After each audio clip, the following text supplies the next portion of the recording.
তো গাইস আমাদের বাড়িতে লাগানো আছে লোহার জানলা, দেখতে পাচ্ছ এখনো জানলাগুলো রং হয়নি। তো আজকে আমার কাজ হচ্ছে জানলাগুলো রং করা। তো রং করার কারণ হচ্ছে কিছুদিন পরে আমাদের জানলাগুলোর মধ্যে লাগানো হবে কাঁচ। যেহেতু বললাম জানলার মধ্যে কাঁচ লাগানো হবে, সেহেতু রং তো করতেই হবে। তো তার জন্য আমি এখন এই জানলা দিয়ে স্টার্ট করবো রং করা। তো রং করার আগে আমাকে যেটা করতে হবে সেটা হচ্ছে প্লাস্টারে কিছু বালি মশলা জানলার মধ্যে আর কাছে, তো সেগুলো আমাকে প্রথমে ছাড়িয়ে দিতে হবে। সেইগুলো সারাবার জন্য জানলার মধ্যে রড নিয়ে ঘষাঘষি আরম্ভ করে দিচ্ছি, দেখতেই পাচ্ছ।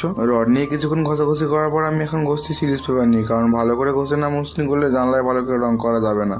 The next day. তো আগের দিনে রান্নাগুলো ঘষে কমপ্লিট করতে হয়ে গেছিল সন্ধ্যা। আজকে আমি কলেজ থেকে বাড়ি ফিরে আবার লেগে পড়েছি রং করতে। তো গাইস এতক্ষণে তোমাদের মনে একটা কোশ্চেন জাগছে যে কি রং দিচ্ছি আমি। তো গাইস এই কালারটা আশা করি ওই তুতে কালার হবে, হয়তো আমি ঠিক কালার চিনি না। তো দেখো কেমন লাগছে কালারটা, অবশ্যই কমেন্টে বলবে। তো চলো এখন জানাটা রং করা কমপ্লিট করে নিয়ে তোমাদেরকে ফাইনাল লুকটা দেখাচ্ছি। আর গাইস কোনো কিছুতে রং করা সম্বন্ধে আমার কোনো আইডিয়াই নেই, ওই অন্যের দিকে যেটুকু শিখেছি এটাই জাস্ট অ্যাপ্লাই করছি। তো গাইস জানালার আউটসাইডে রং করতে কতটা প্রবলেম হচ্ছে তোমরা তো বুঝতেই পারছো, কিন্তু কিছু করার নাই গাইস, করতে হবে। কারণ জানালা দু সাইডে রং করলে তবেই তো ভালো লাগবে, তাই না? ফাইনালি গাইস অনেক অপেক্ষার অবসান ঘটিয়ে আমি জানালার রং করা কমপ্লিট করেছি। তো কেমন লাগছে অবশ্যই কমেন্টে জানাবে। আজকের মতো এতটাই, দেখা হচ্ছে নেক্সট কোনো মিনি ব্লগে। ততক্ষণের জন্য টাটা, বাই বাই।